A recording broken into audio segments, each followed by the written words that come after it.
It's time to check in with our media partners from the voiceofoc.org for an update on what's happening this week in Orange County government and politics. Here to talk about the issues in the news right now, we welcome the editor-in-chief of Voice of OC, Norberto Santana. Hi, Norberto. How you doing?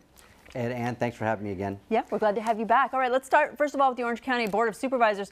A lot of action going on down there, the supervisors. Give us a little overview. Well, it turns out that one of Orange County's favorite political sons, County Supervisor John Moorlach, is going to run for governor. Earlier in the month, George Skelton, a well-known LA Times columnist, penned a piece kind of handicapping what the party's chances look like. And Supervisor Moorlach came out atop the list in terms of candidates that offer a possibility of giving Jerry Brown a run for his money. John has been on the scene here in Orange County since 1994. He's largely credited with predicting the 1994 bankruptcy. He was appointed as county treasurer after that. After a pension enhancement in 2004 that was very controversial, John ran for the Board of Supervisors, was elected in 2006. He talked to us earlier this week a little bit about his experience for this job of governor, and let's hear him in his own words tell us a little bit about why he's a good fit. I'll have had 8 years of experience as a supervisor, which pretty much oversees all the programs that are brought down to the local level from the state. So certainly I'm conversant in healthcare and transportation and in jails and prisons and all the subjects that would be of import to the governor. Now, John is, many people see him as offering a very clear choice between Jerry Brown and the campaign that he'll be running, which is expected to be heavily supported by labor groups throughout the state. John talked to us a little bit about what kind of a choice he expects to be able to offer voters between himself and Governor Brown. Let's hear him here. You're going to have Jerry Brown, who was brought to the table by the public employee unions funding his efforts, or someone that might be representing the taxpayers. So there's a clear delineation.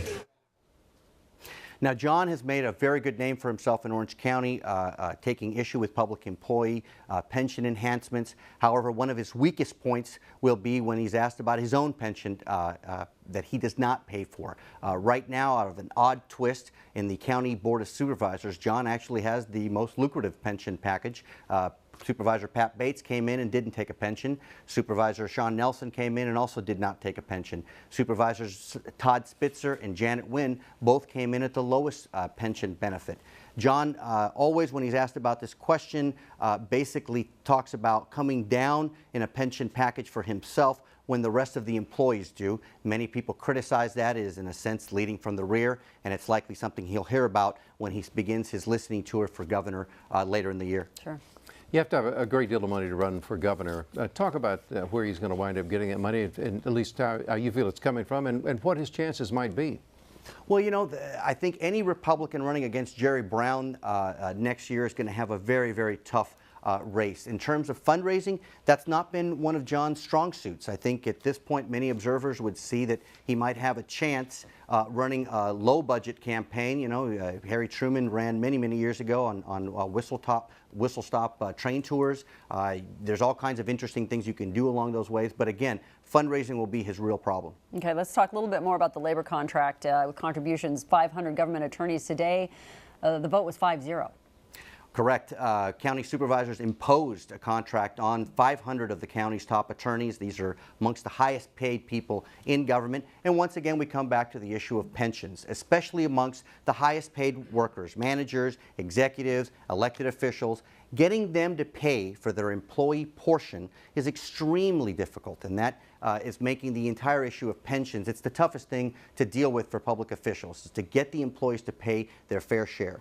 The attorneys obviously have already challenged. They say they're going to court as early as this week, and they're arguing that they should not, that the new pension law enacted by Governor Brown does not force them, does not allow the County Board of Supervisors to impose a pension package on them. Mm-hmm. I think a lot of people are kind of surprised. I mean, frankly, I didn't realize we had almost 500 employees that happen to be on the government payroll that are attorneys, because we keep reaching outside for outside counsel. Why?